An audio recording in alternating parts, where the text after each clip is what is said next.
Va bene. Okay. So, good morning. I'm an influencer member here at Global Women in the Florence Club. Since from? Since 1 year. I'm part of the founding team. Founding member. Founding member.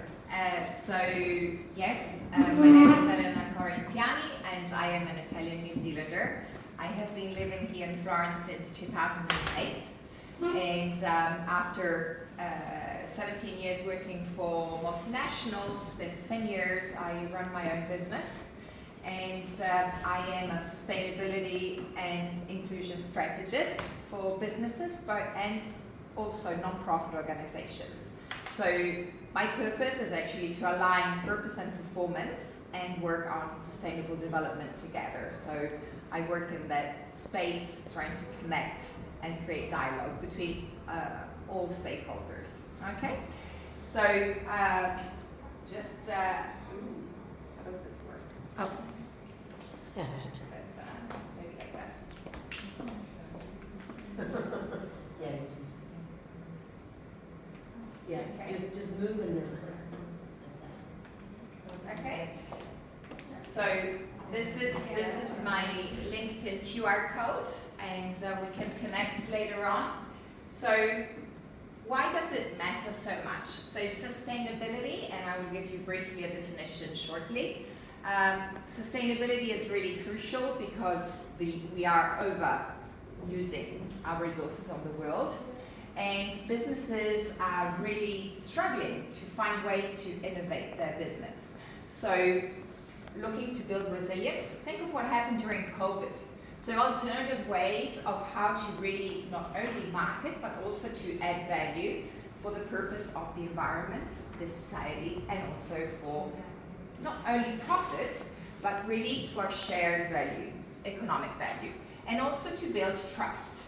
So the work that is necessary, and I will show you also the research behind this, is to work from the values of people, from the inner change that needs to occur. Okay? So consumers, clients, and also partners are requesting really more ethical. Okay? And the society is not always going that way, and we're going to bring the attention back on ethics. Okay? Because obviously sustainability is actually unachievable, otherwise we would not need to exist. You know, if we live, we of course have a footprint, but our intention is really to reduce it, or at least measure it and compensate for it. Okay? And also all the regulations happening, especially in Europe, are really pushing organizations to obey to rules, because what is happening around sustainable development is that so far it has been, if you take, I don't know if you use norms in your work, but the ISO 26000 illustrates how businesses should be managing their businesses responsibly. This norm, which is still today at the heart of sustainability, is out there, but businesses are not necessarily embracing it because it's not compulsory, and they don't earn a badge or a certification for it. And we know that certifications can be of value on the market. So businesses are asking, why should I be doing this? So what has happened, because our world is also collapsing, okay? Businesses are now obliged to obey to what is happening at European level, meaning like, for instance, the Green Deal, or even what is called the CSRD, okay? Which is the Corporate Social Responsibility Directive. And we also have another obligation, which is the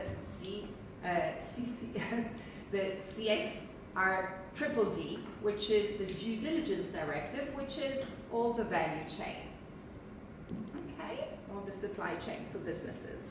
So it's getting more and more complex. Oops. I should just Thank you. do this for you, because or else, Okay. And businesses, first of all, need to understand the language behind sustainability. because otherwise also we miss the opportunity to really understand its power to drive innovation, resilience, everything that I was sharing before, okay? And, oh, thank you. Okay, so what is sustainability? Sustainability, according to the Brundtland report, and this is fantastic because it was a Norwegian politician, a woman, back in 1987, established the definition, the common definition around sustainable development, that it is the way for us all to satisfy our needs, but without compromising the future generations to satisfy their needs. So it makes sense. So it's the continuation, obviously, of all our species, and we're not doing so well because we have many challenges to face. Okay, the overpopulation is certainly a stress that is over our heads because the resources could be enough for everyone, but we have a lot of bragging going on at the same time. Okay, so what is another acronym which is used behind sustainability is ESG, which you probably heard of, ESG. A lot of businesses talk about it, and behind the E means to reduce the environmental impact, okay, concerning water, concerning deforestation, the energy consumption, investing in circular economy best practices, and that is a very powerful way to review your business and to think at how we can make it better, okay, and reducing really our impact also for waste and new business models, okay. The S is concerning society, so really working on inclusive growth, okay, not leaving anyone behind, working on well-being, ensuring safety, health and safety in the workplace is very necessary, investing in training, and fair practices. Obviously, behind this is all the respect of human rights, which, sorry Michaela, which means also no child labor. And in this also falls consumption and the way that we communicate our business. That must be ethical, and we must not either use green claims, so pushing for a product, stating that it is green without certifications, without auditing, and at the same time that it is ethically made in the respect of the human being, okay?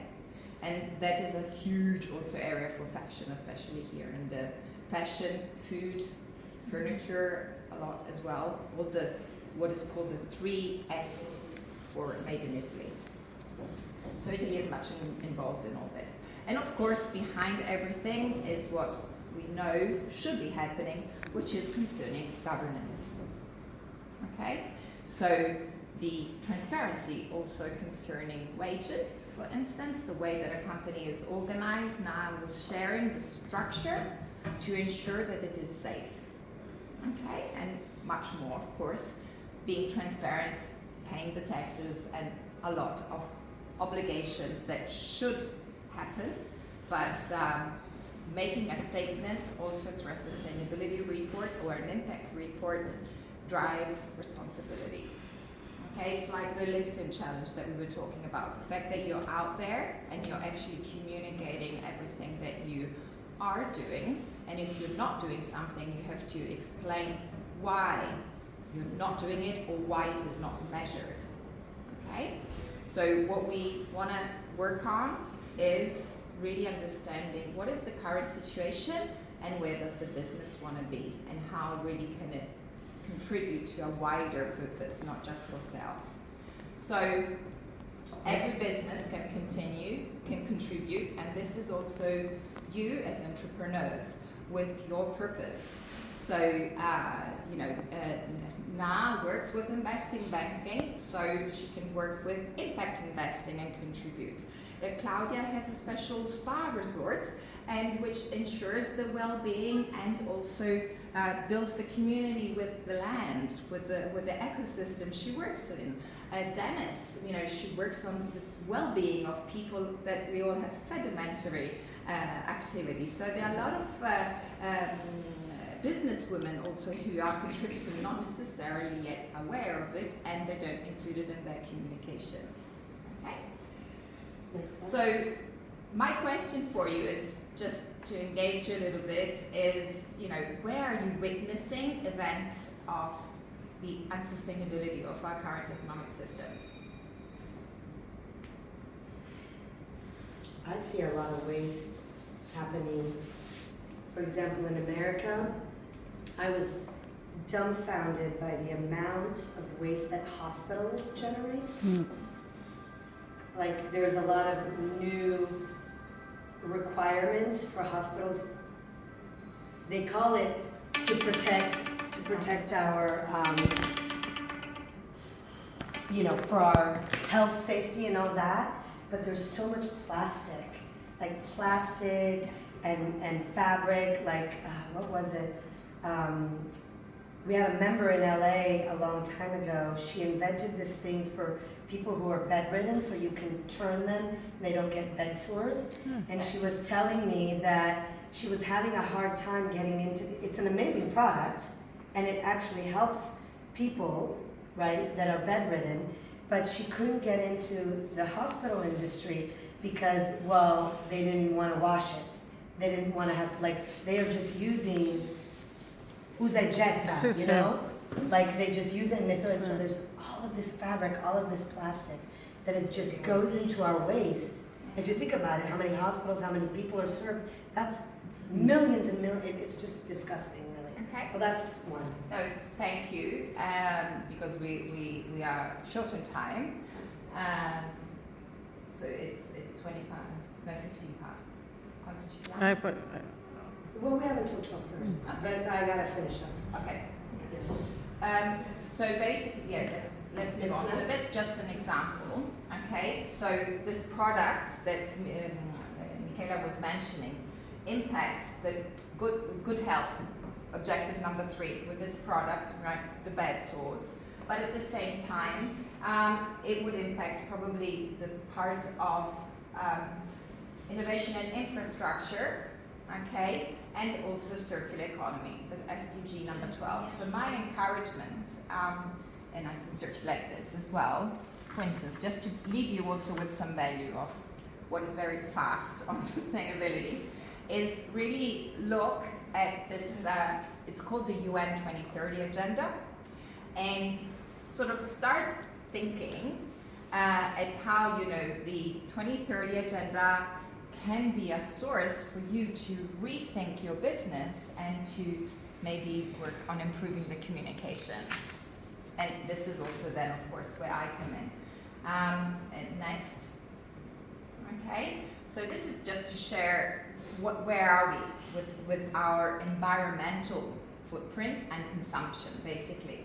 Overshoot days, at the moment, Italy, for instance, but the first one was Qatar, and the last one is supposed to be Uruguay. Overshoot is basically when we overuse the resources for them to be replenished. You follow me? Mm-hmm. Right? So this is, for instance, Italy in May, it finished. So we are overusing, and every day see this accumulation. Okay, and that's why we say that we are using 1.5 resources on the planet. There is plenty for everyone, but it's just the approach that we have. Yeah, next, just to give you an example. So because, of course, our thoughts shape the way really we see the world, and we want to really embrace what Einstein also shares with us, that we really cannot solve these problems with the same mindset.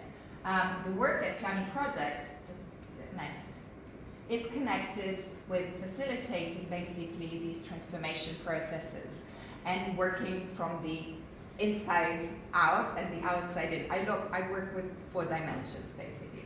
And I use as tools, as background, a lot of theory U from Otto Scharmer, and I work with people through coaching or group coaching process, the way that they see, the way that they engage with stakeholders, even to empower. You know, such a great product for the hospitals, and it risks collapsing. Okay, there's a miscommunication somewhere. Engaging people in a wider vision, okay, and measuring the impact. That's the problem, right? Often, if you don't bring numbers to the table, it is challenging for people to understand the value. So it's not just the sale, it's the value, okay, what you're generating. So it really works with, it doesn't matter, but anyway, shared vision. Yes. If you go back, basically what we move is from tacit to aware to strategic, but we work with the reflective. Okay, so the individual is continuously learning. I'm a professional trainer, so I work with the learning process so that the skills are transferred to you and you've learned the mechanism that you can then gain those tools that would support your continuous innovation. Okay? Yep. Next one. Yep.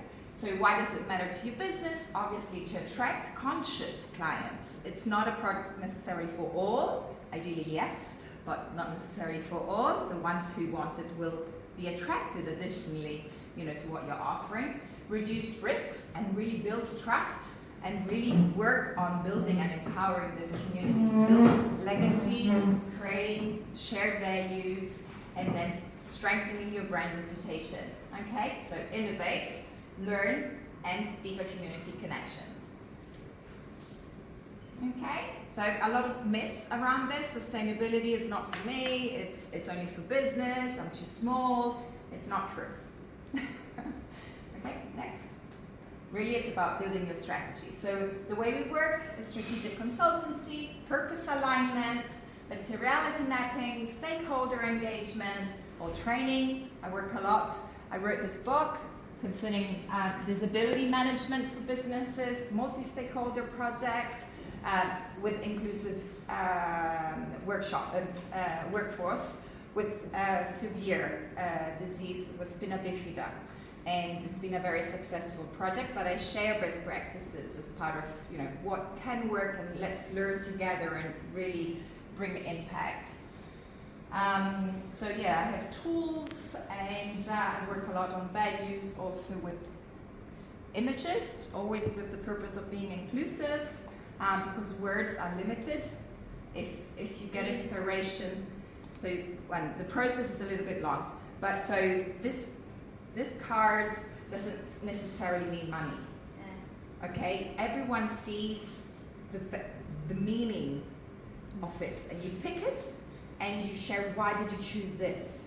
Okay, and the same thing goes for other things. What do you see here? So every card doesn't mean anything unless you give it that meaning, and it helps just smoother communication, efficient communication through cultures as well, and generations. And so I work with inclusive methods. Yes, next please. So just to give you some examples, we mentioned a few of some things that you're already doing, but here at Global Woman, a lot of you sometimes are coaches or estate agents, some are entrepreneurs. So my seeds is, why don't we try working on designing inclusive coaching programs around also the SDGs for you and your business, or for the real estate agents. Why don't we start incorporating sustainability in your communication? Yes, like in Italy we are Yeah, very.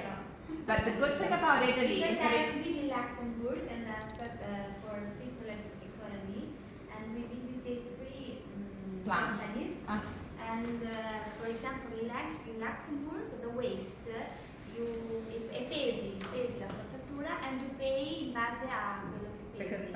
And then loro non buttano via niente, circolano ogni cosa, fanno saponi, fanno tutto. Luxembourg è il primo paese per questa cosa. Yeah. In Italy, there are a lot of best practices, and I've been partner at the University of Pisa also to highlight the good practices, because what we need to team up all together is also to really generate positive voice and to really share. There's a lot of good practices out there. We just need to put them more together and not be so eager to hold them tight and say it's my idea, etc. So that's the generative space that I really wish to work for. Honestly, a lot doesn't need to be invented, but just to be shared. and what And was worked, what implemented. hasn't. Yes, exactly. Executed and reviewed. Oops. So you can take pictures if you want. I was giving you some self-check lists to get you thinking. Okay, so do you know if you are an individual? Do you know of your business impact on people and the planet? Are you measuring anything of what you're doing? How are you building inclusive culture in your team or in your work? And are your products and services bringing positive change? And if they are, let's share it out. Okay. Next. Or for an entrepreneur, how inclusive is your communication even in your hiring? And are you really listening to your stakeholders? From a new space of listening and not just to downloading. They're going to tell me always the same things. So thank you for your attention. There's just my contacts, and I'm happy to share my LinkedIn. And thank you for listening. There's so much more, and be more than happy to organize. We should probably think of organizing further training, because there's a lot of opportunities, even with what is called the inner development goals, which are 23 skills that are necessary that we all need to build so that we achieve a better sustainable development. Thank you. Grazie. Thank you.